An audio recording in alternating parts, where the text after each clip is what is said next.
Muy bien. Venimos entonces hablando acerca de el Dios no conocido.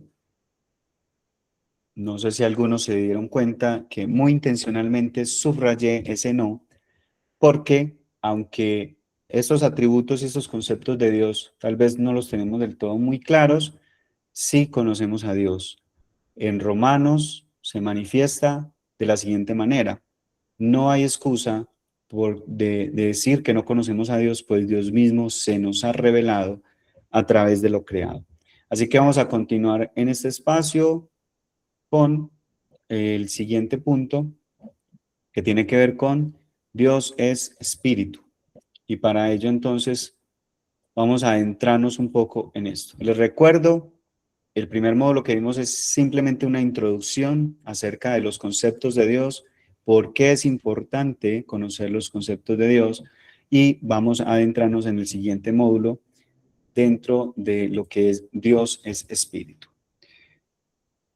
Una de las conversaciones más apasionadas, podría decir, y más reveladoras del Nuevo Testamento es la conversación que tiene Jesús de Nazaret con una mujer que no conocemos el nombre, pero se denominó dentro de las Escrituras como la mujer samaritana. Es decir, sabíamos sí de dónde procedía, de Samaria.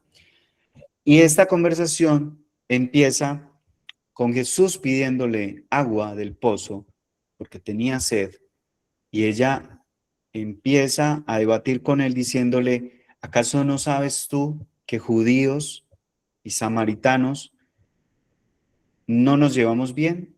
Había una guerra silenciosa entre judíos y samaritanos, y él le dice: pero si tú supieras quién te pide de beber, tú le pedirías que te diera de beber a ti. Y empieza entonces esta conversación y Jesús lanza una de las definiciones acerca de Dios más extraordinarias de toda la historia, porque él dice: Dios es espíritu y los que le adoran deben adorarlo en espíritu y en verdad. Es muy fascinante porque la mujer debatía y decía que los judíos decían que a Dios debían adorar, Dios debía adorarse en el monte, sí, de Jerusalén, pero que ellos decían que se tenía que adorar en ese monte en el que ella estaba. Entonces, Jesús viene y contradice esa afirmación diciéndole: mujer, llegará la hora en que ni en Jerusalén ni en este monte adorarán al Padre, sino que los verdaderos adoradores adorarán al Padre en espíritu y en verdad. Y ahí le lanza entonces esta definición de que Dios es espíritu. Los cristianos creen que Dios es un ser no físico. Vamos a empezar desde ahí con esa definición. Dios es un ser no físico.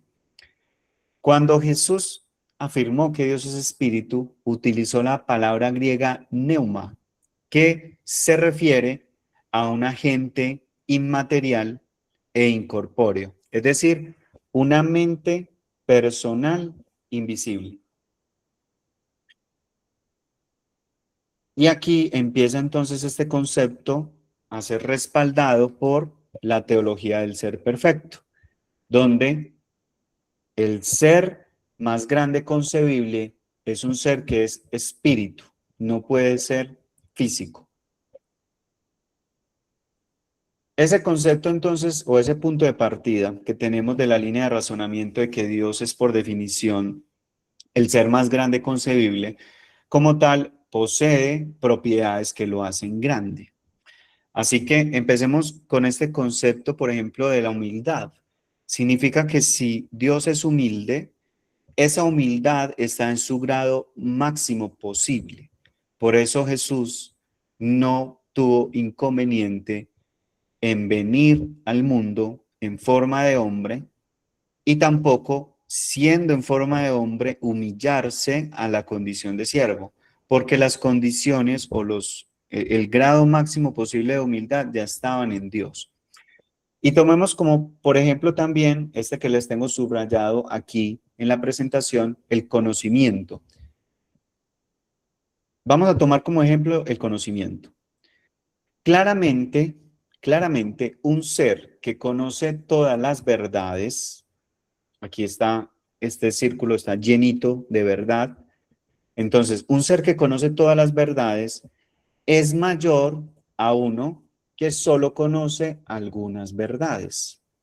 Por lo tanto, un ser perfecto como Dios debe ser omnisciente. ¿Vamos bien hasta acá? El conocimiento es una atribución o un atributo de Dios que lo hace engrandecedor solo si Él conoce todas las verdades. Porque si Dios solo conoce unas verdades, quiere decir entonces que Dios es imperfecto. Pero un ser perfecto como Dios conoce todas las verdades. ¿Y cuál es la relación entonces de la omnisciencia y el hecho de que Dios es no físico? Bueno, es que un objeto como un cerebro que están viendo ahí, piensen en que es el cerebro de cada uno de ustedes, tendría que ser de un tamaño y complejidad infinito para que pueda ser la sede de un conocimiento infinito. Es decir, vamos a pensar un poco, por ejemplo, en lo que sucede en Meta, en esta compañía creadora de Facebook, Instagram, la dueña de WhatsApp.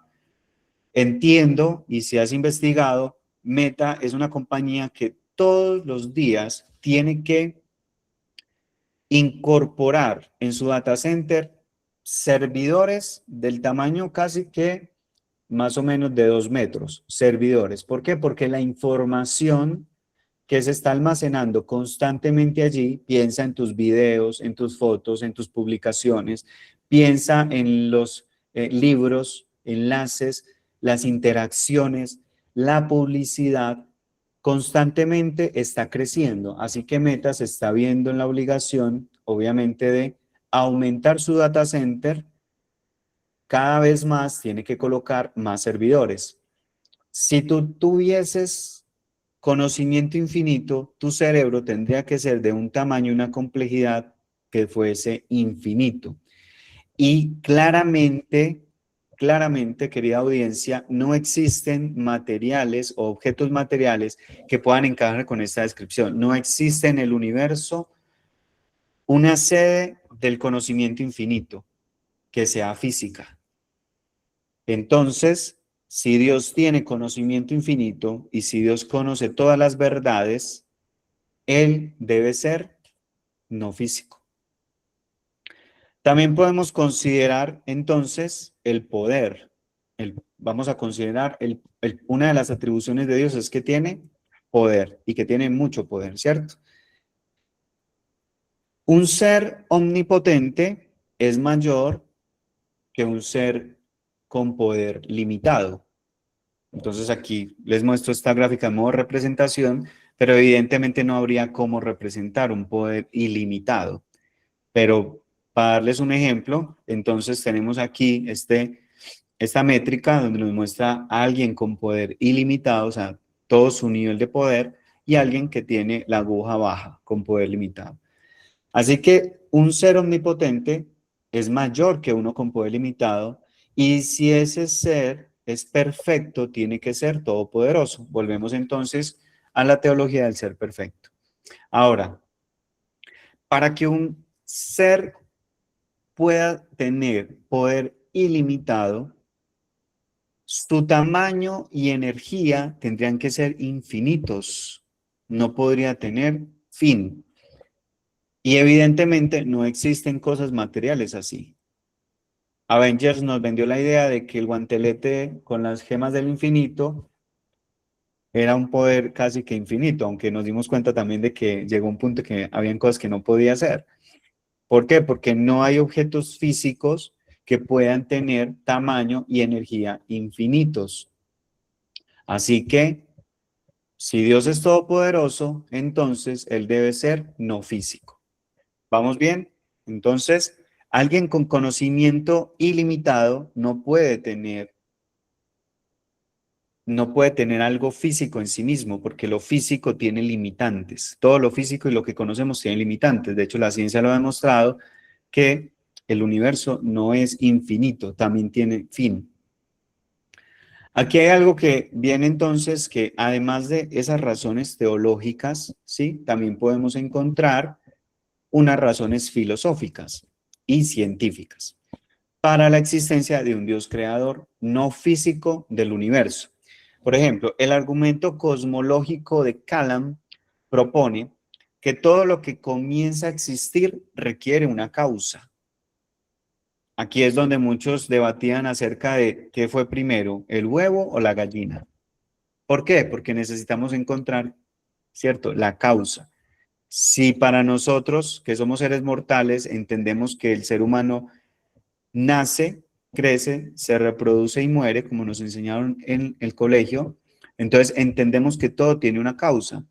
El árbol viene de una semilla, que da árboles, que da fruto, que da semilla, que da árboles, que da fruto, que da semilla, entonces todo viene de una causa. Entonces el argumento cosmológico de Kalam establece esto, que se propone que todo comienza a existir y todo lo que comienza a existir requiere una causa. Dado que el universo tuvo un comienzo, entonces esto indica que el universo tiene una causa.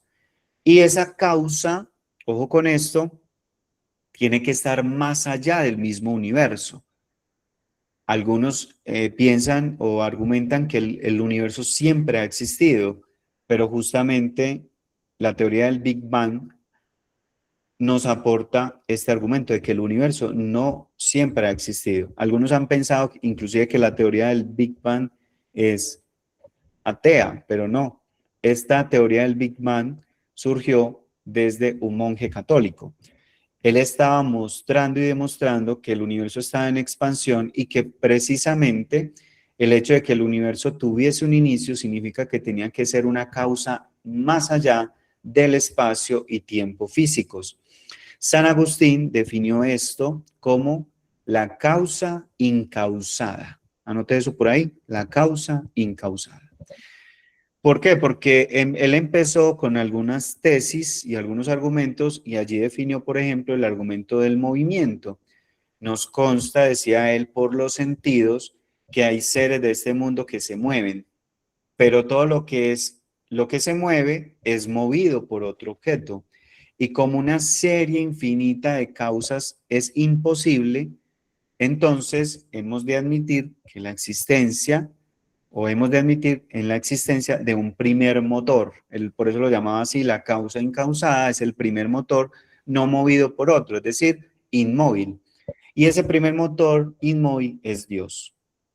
Aquí entonces, esta es una de los argumentos teológicos donde Dios es espíritu porque Él tiene que ser más allá o tiene que estar más allá del espacio y tiempo físicos, porque existe este argumento o esta razón teológica donde todo tiene una causa, así que Dios tiene que ser esa causa incausada. Otro argumento que ya es también científico es el argumento del ajuste fino. El ajuste fino señala que las leyes naturales que gobiernan el mundo material incluyen unas constantes y unas cantidades fundamentales. Estos valores están ajustados, están tan exquisitamente ajustados para la vida inteligente que si cualquiera de estos valores variara en una cantidad infinitesimalmente pequeña, es decir, pónganle un 10 elevado a un trillón, 10 elevado a la trillón décima vez. Si al menos una de estas cantidades o estas constantes variara en esa cantidad tan pequeña, no habría estrellas, ni planetas, ni química, ni vida inteligente. Así que quien haya ajustado el universo no puede estar sujeto a estos valores. Los músicos me entenderán esto, y es que para afinar una guitarra, ahora tenemos muchos instrumentos tecnológicos, digámoslo así, y es muy fácil, inclusive desde el celular, hacer vibrar la cuerda y definir que esa cuerda tiene que vibrar en una frecuencia específica. Esa frecuencia específica la hemos llamado mi, otra frecuencia específica la hemos llamado la, sol, si. Pero anteriormente existía un dispositivo en forma de U con un palito, imagínense una U con un palito, que le llamábamos el afinador. Y simplemente lo que sucedía es que este afinador se golpeaba sobre una superficie, él comenzaba a vibrar y emitía una nota que era la nota La. Esa nota La me permitía a mí también afinar las otras cuerdas de la guitarra.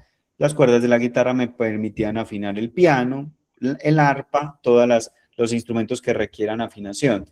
Entonces, quien haya ajustado el universo no puede estar sujeto a esos valores. Es decir, quien determinó en primer lugar ajustar el universo tiene que ser no físico. Entonces, el ajustador fino del universo es no físico.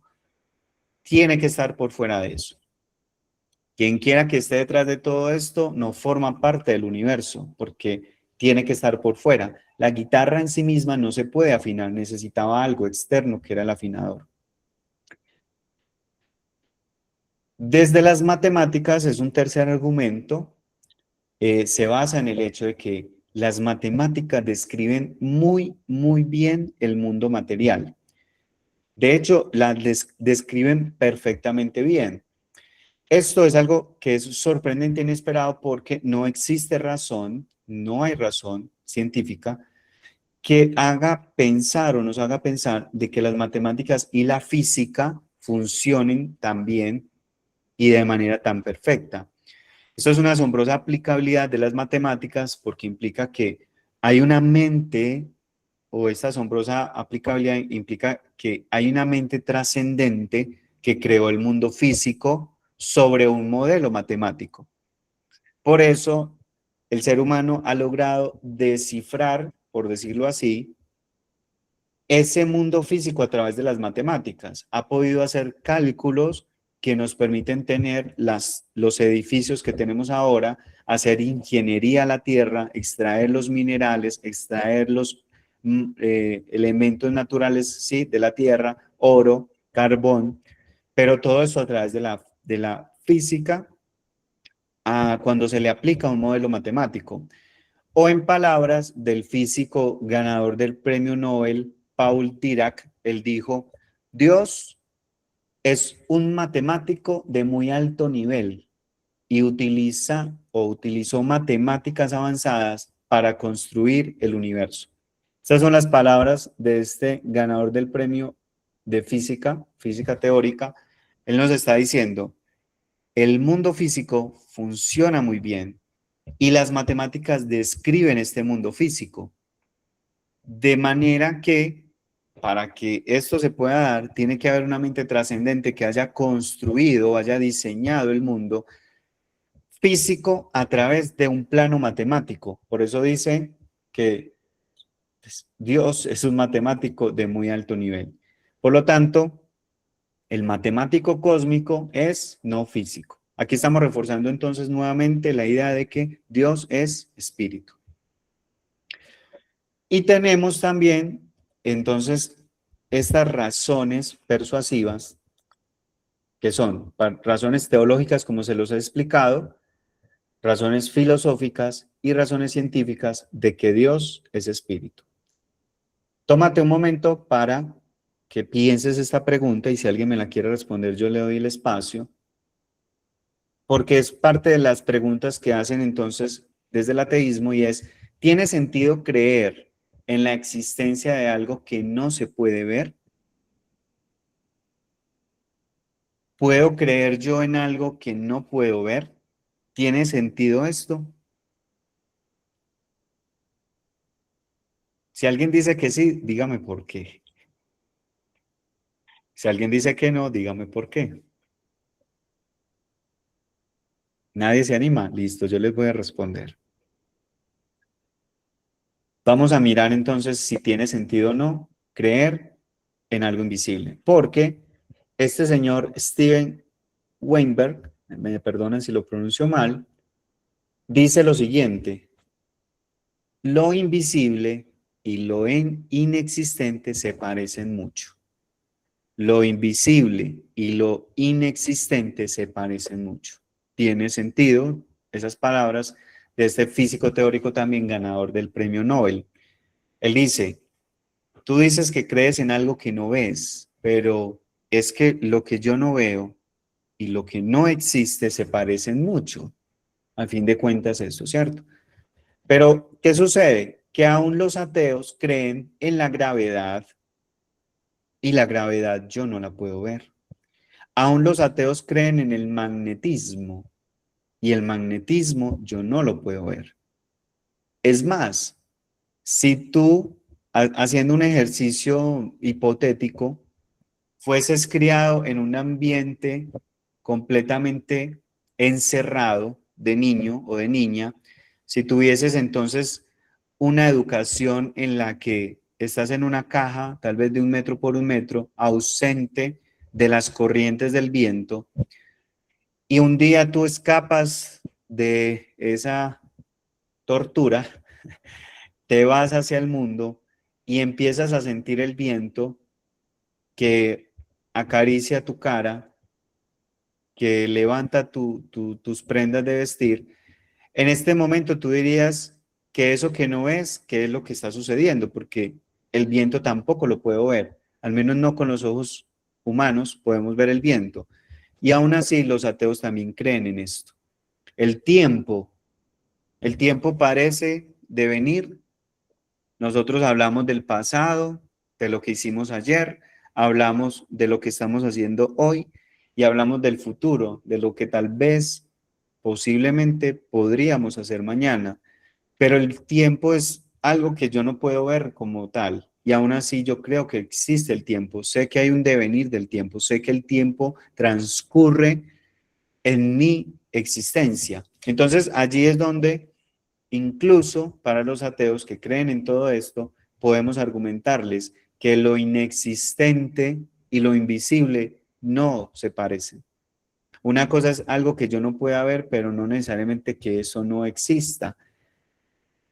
Porque de esa manera entonces la realidad para las personas que son ciegas tal vez sea muy, muy distinta a la realidad para nosotros, pero ellos también pueden entender que aunque sus ojos no funcionen, o tal vez su cerebro, hay cosas que sí existen que ellos no pueden ver. Inclusive, por ejemplo, los agujeros negros. Entonces, la ciencia demuestra claramente que todo está hecho de materia y energía. Vamos a partir entonces aquí de una objeción. Esto es una objeción más reflexiva. La ciencia demuestra claramente que todo está hecho de materia y energía. Por lo cual, si todo está hecho de materia y energía, no existe una mente incorpórea. Esta es una posición filosófica conocida como materialismo. Y aquí hay unas muy buenas, yo les voy a mostrar unas muy buenas razones para dudar de esto. Entonces, el materialismo nos dice, desde la filosofía, todo está hecho de materia y energía. Esto no está demostrado completamente desde la física, sino que es una reflexión filosófica del materialismo que dice que todo está hecho de materia y energía. Entonces, el materialismo fuera cierto, si el materialismo fuera cierto, tú y yo no seríamos más que materia organizada. Piensa un poco en eso. Si el materialismo es cierto, tú y yo solamente somos materia organizada. Como lo decía el biólogo evolutivo y creo que también ateo, Richard Dawkins, él expresa la visión de la naturaleza de esta manera.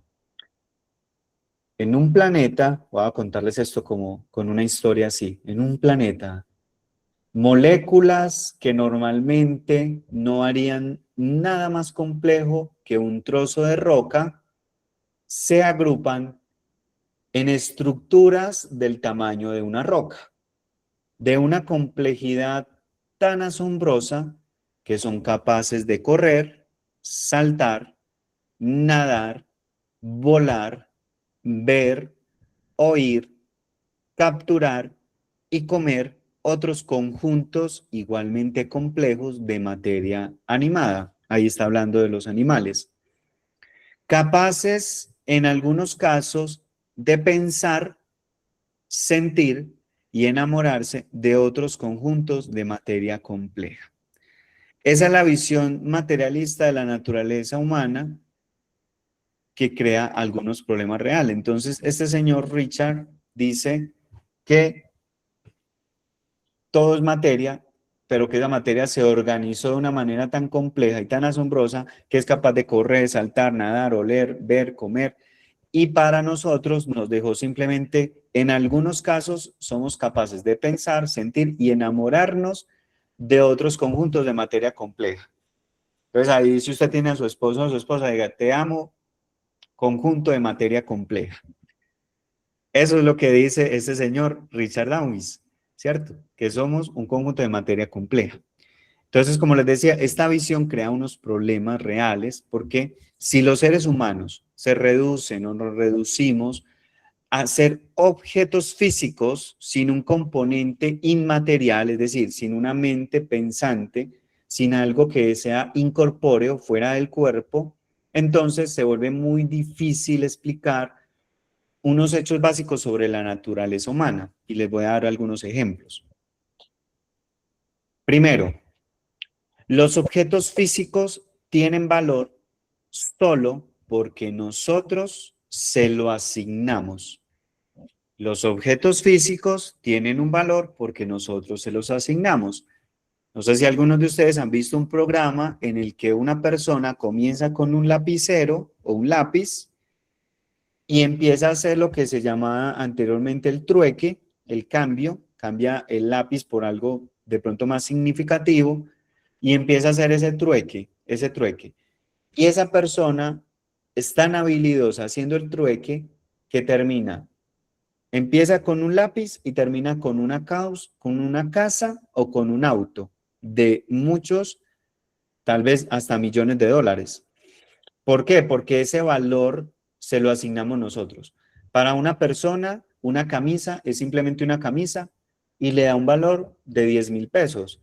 Para otra persona, esa camisa puede significar el recuerdo más memorable de su vida y está dispuesto a pagar lo que sea por ella en una subasta. Entonces ahí es donde las subastas funcionan muy bien porque los objetos físicos tienen un valor solo porque nosotros se lo asignamos. Entonces su valor es extrínseco, es decir, está fuera, fuera del objeto mismo. Nosotros le asignamos un valor a los objetos físicos. Pero los seres humanos no tenemos un valor extrínseco, porque los seres humanos tenemos valor simplemente por el hecho de ser humanos. Tenemos un valor en nosotros mismos, sin referencia a nada externo. No es intrínseco. Pero esto no tiene sentido si los objetos fuesen únicamente objetos físicos. Valeria, levanto la manito, cuéntanos cuál es tu consulta. Dani, no, sino que es que escuchándote, yo me estoy leyendo un libro que se llama La abolición del hombre y es muy teso porque pues habla sobre, empieza hablando sobre lo que tú estás comentando, que en Estados Unidos a los niños se les enseña desde muy pequeños que, por ejemplo, yo veo una cascada, así lo dice el libro que mencionan ahí, yo veo una cascada majestuosa, pero mi concepto de majestuosidad es que yo me siento muy pequeño al lado de esa cascada. Entonces es mi perspectiva, o no, no es mi perspectiva, es mi sensación que hace ver a la cascada majestuosa. Y entonces me acordé mucho, me acordé de lo que estás hablando en este momento y siento que se relaciona. Gracias, Valeria, por compartir eso. Claro que sí, porque ahí lo que les mencionaba, todos los objetos físicos, inclusive una cascada, tienen un valor en sí mismo por el valor que nosotros le damos. Para alguno, inclusive, y lo he visto, una flor, se queda observando una flor, se queda viendo cada uno de los componentes de esta flor, su color, su tallo, sus hojas, sus pétalos, y para esa persona esa flor puede significar esa majestuosidad que menciona Valeria, pero para otra persona simplemente es una flor y la pisa sin ningún ¿cómo se puede decir? Remordimiento, ¿cierto? Entonces, los objetos físicos reciben un valor por, el valor lo damos nosotros los seres humanos, pero el ser humano en sí mismo tiene un valor intrínseco, nada como tal le puede dar un valor al ser humano. Por eso, esto no tiene sentido, el tema de que el materialismo o que somos simplemente materia, porque los seres humanos no somos meramente objetos físicos. Segundo, los objetos físicos no tienen una perspectiva en primera persona, no son conscientes de sí mismos ni tienen un punto de vista subjetivo que pueda expresarse con el término yo. Yo estoy sentado. Yo estoy, ¿sí? Disfrutando el masterclass. Yo estoy comiendo. En contraste, sí, los seres humanos sí tienen una perspectiva en primera persona. Entonces, el objeto no puede pensar de sí mismo. El objeto no puede definir como yo, no puede usar la palabra yo. En cambio, los seres humanos sí tenemos esa perspectiva en primera persona.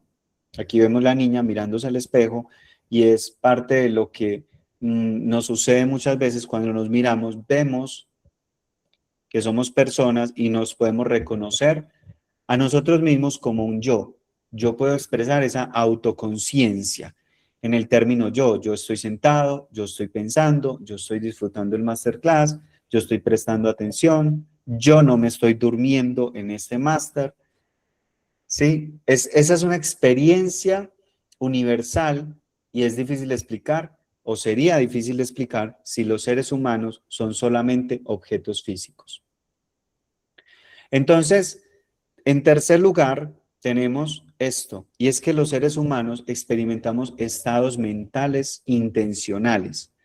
Pensamos sobre cosas. Cuando tú piensas, crees o te preguntas, eso es un estado intencional, tú te estás preguntando sobre algo. Todos experimentamos esos estados mentales intencionales a diario, pero entonces los objetos físicos no pueden hacer esto. Un objeto físico no puede pensar, creer o preguntarse. ¿Sí? Cuando, por ejemplo, también, este es el cuarto punto es, cuando tú sientes felicidad, tristeza o miedo, tu cerebro forma parte de ese sistema que produce esas experiencias. Y quienes son psicólogos aquí nos pueden en algún momento dar una charla sobre esto, porque el cerebro es el que tiene esas conexiones neuronales que permiten vivir el miedo, la felicidad, la tristeza, pero no es tu cerebro físico el que está feliz o triste. Tú no dices, ay, mi cerebro está feliz, ay, mi cerebro está triste, uy, qué bueno, mi cerebro está contento. Tú no hablas en ese sentido. Tú no dices que es tu cerebro el que está experimentando esas emociones. Tú dices que quien está feliz o triste eres tú. Yo estoy triste, yo estoy feliz. Entonces, cuando experimentamos todas esas cosas, podemos dar un argumento válido de que nuestro cerebro es simplemente un órgano físico extremadamente complejo y maravilloso que forma parte de ese sistema, pero no es un objeto con propiedades físicas, ¿sí? Como tal, que pueda experimentar esa sensación o esos estados mentales intencionales. No se puede reducir la felicidad, la tristeza o el miedo a un estado físico del cerebro. El tú que experimenta estos sentimientos no es un objeto material. Entonces, ya para concluir, tenemos aquí los 4 pilares de por qué el materialismo no funciona. Los humanos tienen un valor moral intrínseco, los humanos tienen una perspectiva en primera persona, los humanos experimentan estados mentales intencionales y los humanos experimentan sentimientos. Explicar estos hechos es problemático si los seres humanos, como dijo Richard Dawkins, son solamente materia organizada, porque la materia no puede tener estas 4 cosas que les acabo de mencionar. Entonces, sí tiene sentido si los seres humanos tienen un componente no físico, es decir, que también tenemos una mente incorpórea inmaterial e invisible, que es nuestro espíritu y nuestra alma. Así que tenemos muy buenas razones para creer que Dios es espíritu, una mente trascendente, una mente inmaterial y una mente incorpórea.